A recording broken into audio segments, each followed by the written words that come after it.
The richest man in France threw one party, and it landed him in prison for the rest of his life. He didn't commit a crime, he didn't betray anyone, he didn't steal or plot or lie.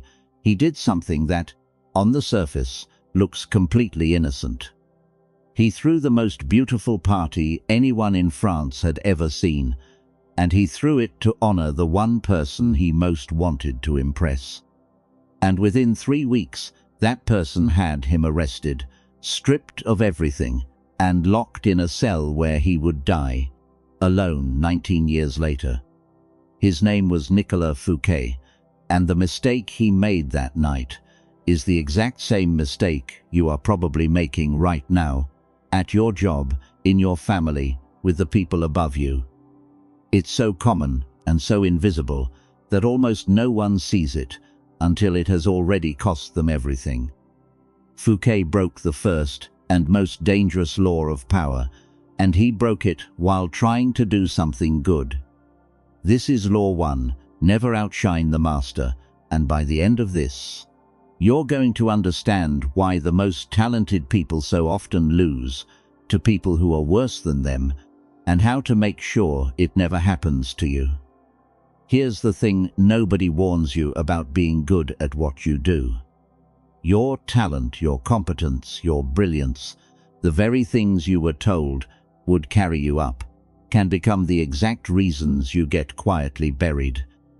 Not by your enemies, by the people above you, the people you were trying to impress. You've felt this, even if you couldn't name it, the time you did excellent work and, instead of being rewarded, you felt a strange coldness from your boss. The time you spoke up with a brilliant idea in the meeting and the room went quiet in a way that wasn't admiration. The time you helped someone above you and somehow ended up worse off for it. You thought being impressive would lift you, and instead, some invisible force pushed back, right? You know that feeling, and you never understood it. Comment the word "seen" if you've ever watched a genuinely talented person get punished, sidelined, or quietly pushed out just for being too good in front of the wrong person. I want to know how many of us have witnessed this, because it happens constantly, and almost no one understands what they're looking at. By the end of this, you will. Let me tell you exactly what happened to Fouquet, because his story is a warning written in gold and stone. First, the law itself, plainly. Law 1 of power is this: never outshine the master. Always make the people above you feel comfortably superior. Do not display your talent so brightly that you make them feel insecure, threatened, or eclipsed, because the person above you does not in that moment feel admiration. They feel fear, and fear in a person who has power over you is the most dangerous thing you can create. Now, I know how this sounds. It sounds like I'm telling you to dim yourself, to hide your gifts, play small, kiss up, pretend to be less than you are. Stay with me, because that is not what this law is, and by the end you'll see it's almost the opposite. But first you have to understand the raw, uncomfortable truth underneath it, the truth Fouquet died learning. When you shine too brightly in front of someone whose power depends on being the brightest, you are not impressing them. You are threatening them, and they will handle the threat. And here's why this catches good people completely off guard. If you're a decent, hard-working person, you operate on a simple, fair assumption that doing good work will be rewarded, that if you're excellent, the people above you will be glad, because your excellence helps the whole team, helps them, helps everyone. And in a fair world, that would be true. But power is not fair, and the people above you are not always glad. Sometimes your excellence helps them, and sometimes, if it shines past them, it terrifies them. The tragedy is that you often can't tell which one is happening until it's too late, because the threatened master smiles at you right up until the moment they bury you. Comment the word punished if you've ever been made to feel that being too good, too fast, too visible was somehow the wrong thing to do. That you were quietly punished for excellence instead of rewarded for it. Because that feeling has a name now, and it's Law 1. So France, the summer of 1661, Nicolas Fouquet was the superintendent of finances, one of the most powerful men in the kingdom, and one of the wealthiest. He was charming, cultured, generous, a patron of artists and poets, beloved by nearly everyone. And he had just finished building something extraordinary. A chateau called Vaux-le-Vicomte, and it was, by every account, the most beautiful private home in all of France. He'd hired the greatest architect, the greatest painter, the greatest landscape designer of the age, and together they'd built a masterpiece of gardens and fountains and painted ceilings that took your breath away. And Fouquet, proud of what he'd made and eager to honor his young king, decided to throw a party. Not just any party, the most spectacular celebration France had ever witnessed, held at Vaux, in honor of King Louis XIV. He spared no expense. There was a feast on gold plates, when even the king himself often ate on silver. There was a brand new play, performed by the greatest playwright of the day, written for the occasion. There were fireworks that lit up the whole sky. There was music and fountains and a level of beauty and wealth and taste that no one, not even the king, had ever seen in one place. Picture the young king arriving that evening. He's in his early 20s. He's been king in name since he was a child, but he's only just started to truly rule for himself, only just started to feel the power in his own hands. And he rides up to this chateau, and it is more beautiful than any of his own palaces. He walks through gardens more perfect than his own gardens.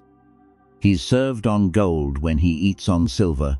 He watches his own subject preside over a court of admirers, a display of wealth and taste and popularity so complete that, for one evening in his own kingdom, the king is not the most impressive man in the room. His own servant is, and everyone can see it. And here is the thing you have to understand about Fouquet's intentions, because it's the heart of the whole lesson. He was not trying to threaten the king.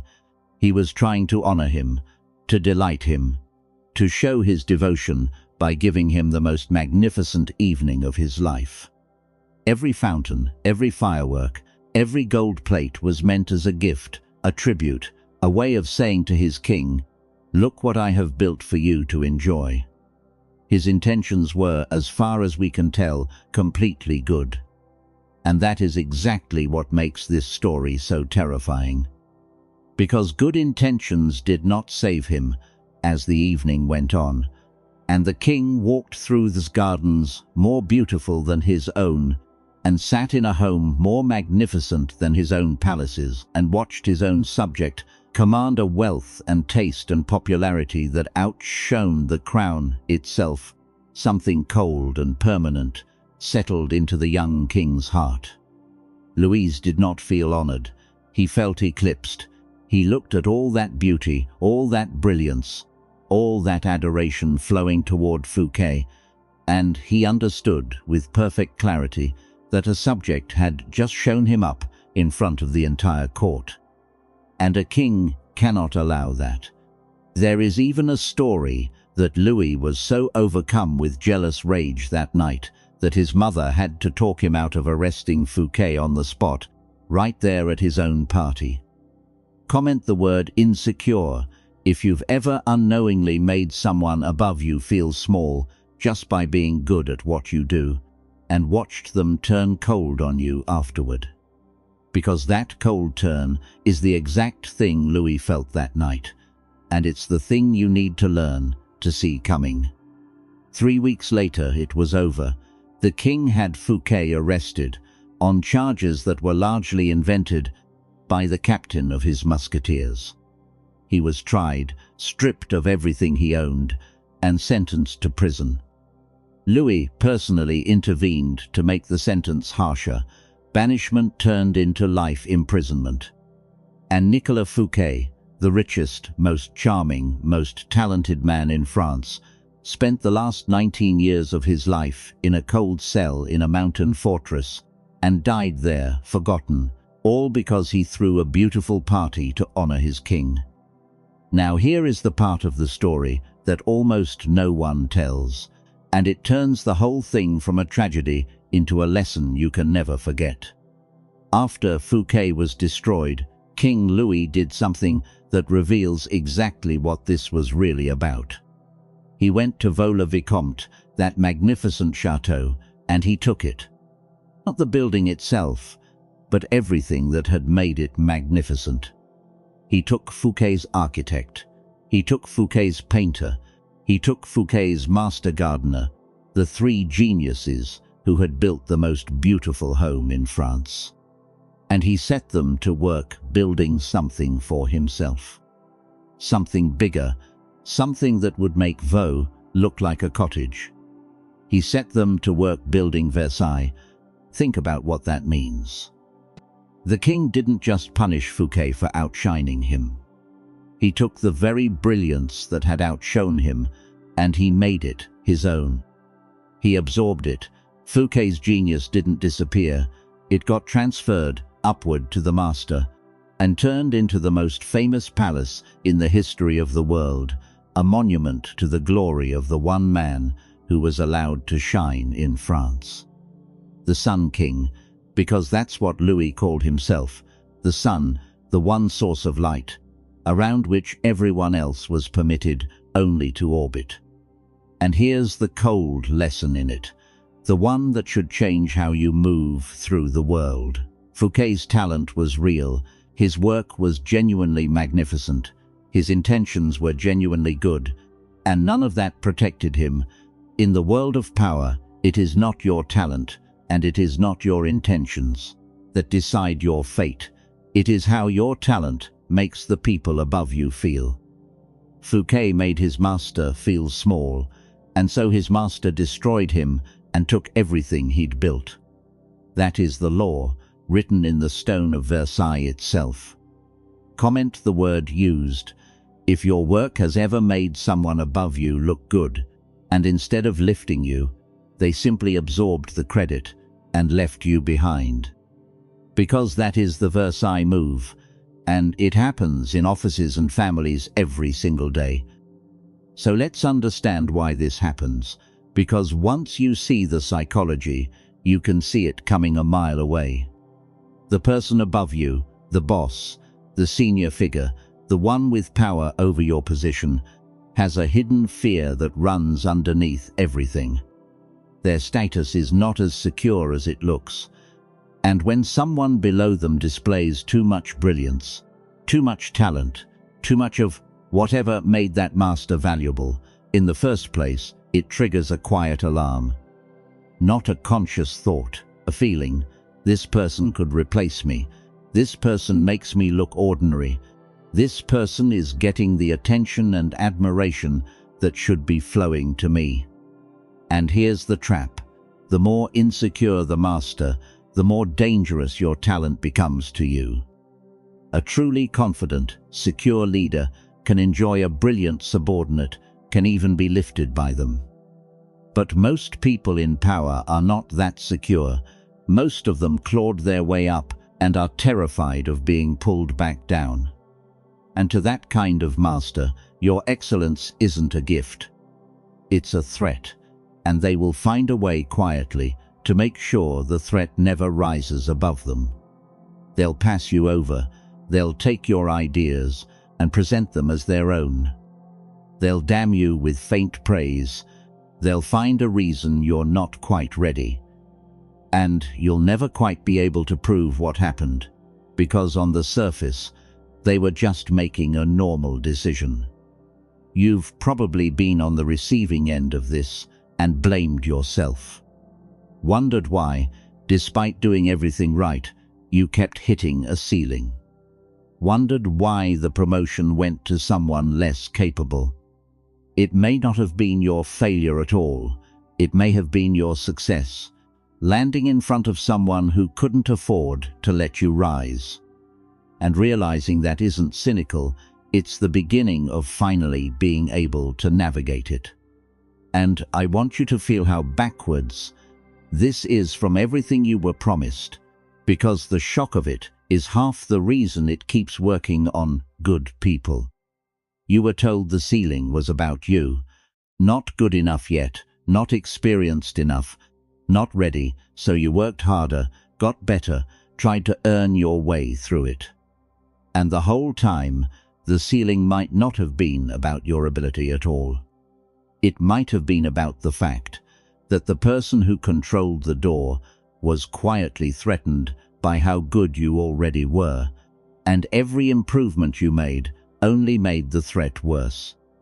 Imagine that, working harder to break through a ceiling that only got thicker the more impressive you became. That's the cruel machinery a lot of talented people are trapped inside without ever knowing it. Comment the word ceiling if you've hit one you could never quite explain, and you're starting to wonder, right now, whether it was ever really about your ability at all. I want to see how many of us have been quietly stuck for reasons no one ever said out loud. Now here is where I have to challenge the thing you've been taught your whole life. Because it's the heart of this law, and getting it wrong is what killed Fouquet. You were taught that the way to rise is to impress the people above you, to show them how good you are, to shine, to stand out, to demonstrate your brilliance, so they'll see your value and reward it. Work hard, be excellent, make sure they notice, and you'll be lifted up. That's the story, and it is, in the most dangerous way, only half true. Because there is a version of shining that gets you destroyed, and a version that gets you promoted, and they look almost identical from the outside. The version that destroys you is the one where your brilliance makes the master feel small, where you outshine them, correct them in public, make them look slow, take the spotlight that they feel belongs to them. That version, no matter how talented you are, ends like Fouquet. But watch, because the real law is not hide your talent. That's what everyone gets wrong. The real law is this: make your talent serve the master's glory, not compete with it. Be brilliant in a way that makes them look brilliant for having you. Shine in a direction that lights them up, instead of casting them in shadow. The subordinate who makes their boss look like a genius to that boss's boss gets pulled up the ladder. The subordinate who makes their boss look like a fool gets pushed off it. Same talent, opposite framing, everything depends on which way your light is pointing. Fouquet pointed his light at himself and called it honoring the king. The man who replaced him, a quiet, careful man named Colbert, pointed all of his considerable talent at making the king glorious and became the most powerful minister in France. Same France, same king, two men of great ability. One made the master feel eclipsed and died in a cell. One made the master feel like the sun and rose to the top. That is the whole law in two men, so it was never about dimming yourself. It was about aiming your light. But hold on, because there's a trap on the other side too, and I won't pretend there isn't. If you take this law too far, if you become so terrified of outshining anyone that you make yourself completely invisible, you lose in a different way. The person who hides all their talent, who never speaks up, who makes themselves small in every room to avoid ever threatening anyone, doesn't get destroyed like Fouquet. They just get forgotten, overlooked, passed over for the opposite reason.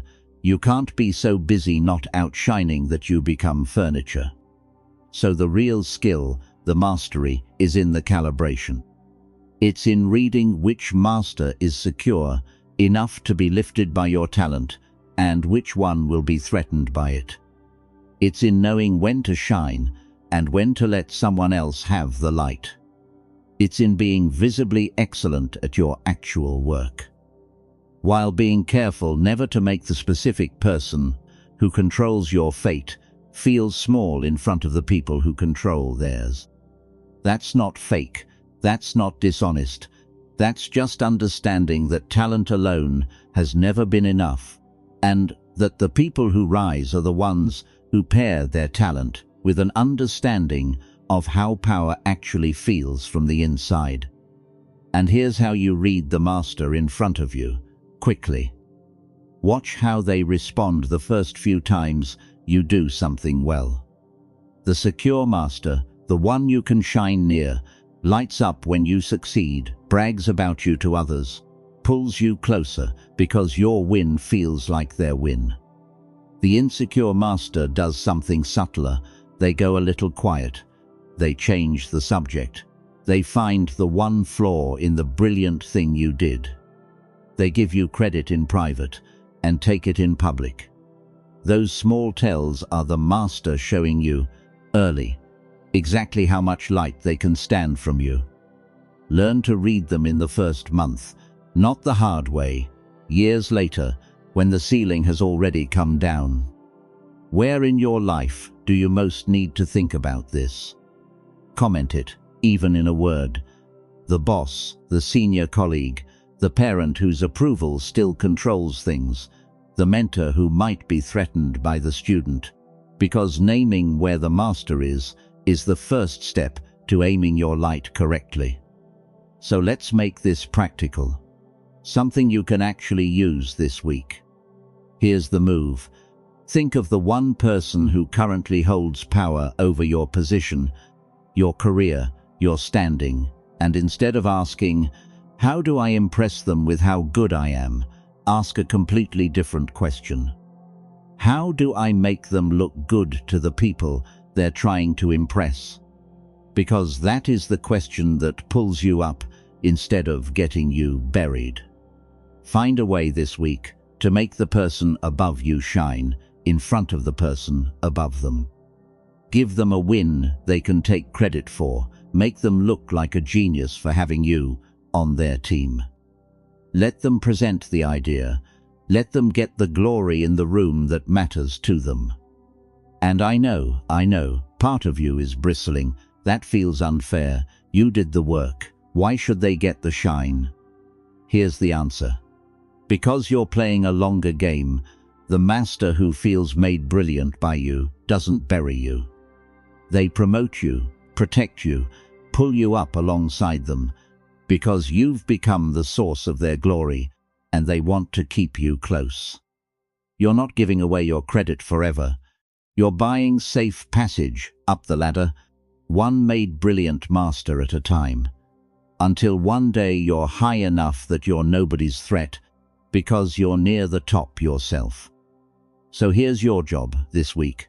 Find one specific way to make the person above you look good, publicly, to the people whose opinion they care about.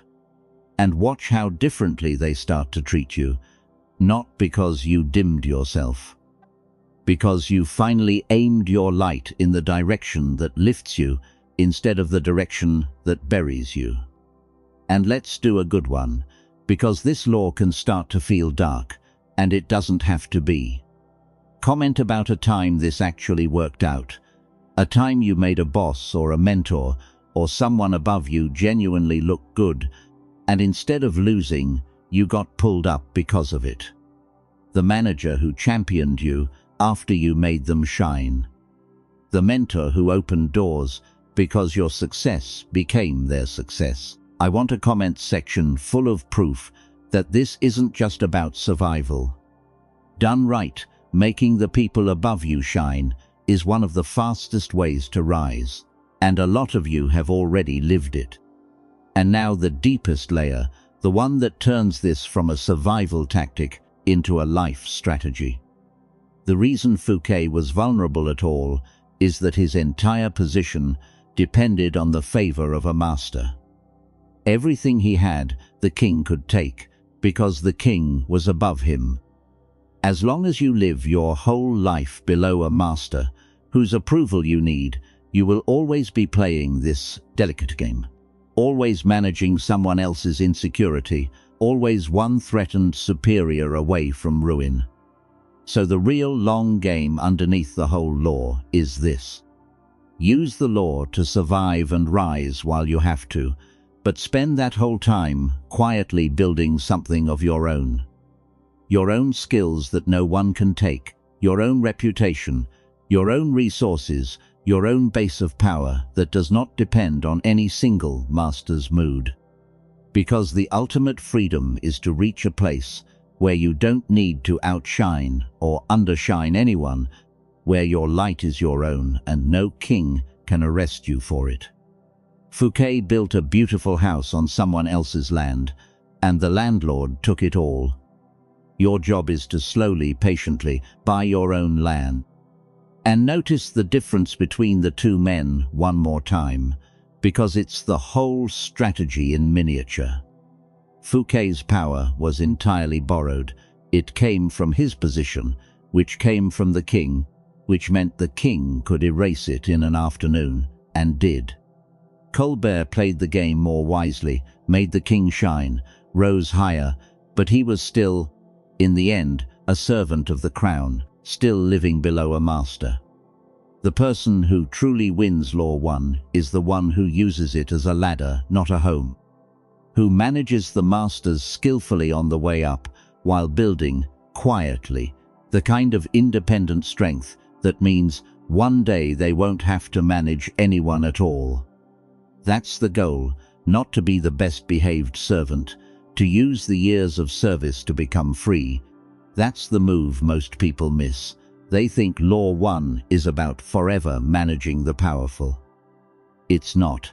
It's about surviving the powerful long enough to become one of them, or better yet, to become free of them entirely.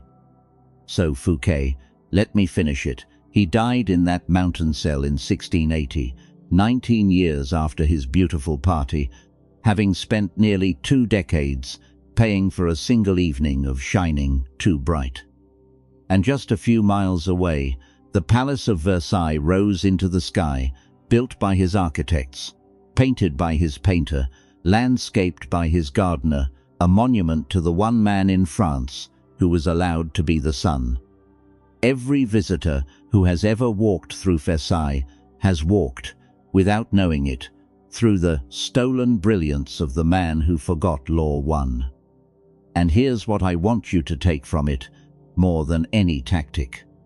Fouquet was not destroyed by a lack of talent, he was destroyed by a surplus of it, aimed in the wrong direction, in front of the wrong person, at the wrong time. Talent is not enough, it was never enough. The graveyards of history are full of brilliant people who outshone the wrong master and paid for it. The ones who rose were not always the most gifted. They were the ones who understood that power has feelings, that the people above you are more fragile than they look, and that the smartest thing a rising talent can do is make the king feel like the sun, while quietly building a light of their own. So think about your own situation for a second. How much of your frustration right now comes from doing everything right and still being stuck? And how much of that might be Law 1 running quietly in the background this whole time? That's not a comfortable question, but it might be the most useful one you ask yourself all year. So this week, look at the masters in your life, not with resentment, with clear eyes, and ask yourself honestly, am I shining in a way that lifts them or in a way that threatens them? Because one of those gets you to the top, and the other one gets you a beautiful party and then a cell. Tell me the one thing this law made you realize. One word in the comments, and I read them. Boss, threatened, Colbert, whatever landed. Mine for years was the hardest one to admit, that some of the ceilings I hit weren't about my failures at all. They were about my talent landing in front of someone who couldn't afford to let me rise, and me having no idea it was even happening. Now I know. What's yours? Put it down below. And this was Law 1 of 48. Law 2 is the one that undoes the mistake everyone makes right after this one. The mistake of trusting the wrong people with your rise.